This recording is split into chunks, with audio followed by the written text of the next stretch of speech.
ঘটনা হয়েছে কি জানো, তুমি আওয়ানের পর থেকে প্রায় তো লেট অফিসে যাই, বুঝছো? ভালো একটা সারি পাইছি, ইমন করলে সারি থাকবো, সংসার চালাম কেমনে পরে।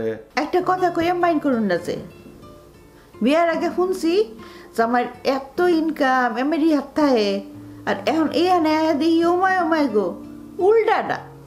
আমরিয়ার মানুষে ঘন্টায় চাকরি করে, সহলে থাকলে বিহালে নাই। এমন জানলে আপনার জীবনে বিয়া করতাম না। বুঝুন কি তা কইছে? ও মায়া, বুঝলাম না কেরে, সবই তো বুঝি। বলছি তুমি মনে করো তোমার আব্বা তোমার আম্মা ছোট বোনটার দেখাশোনা করতা, সংসারে খরচ চালাইছো, এর লাগে তোমার বিয়ার বয়স পার হয়ে গেছে, বিয়েও করো নাই।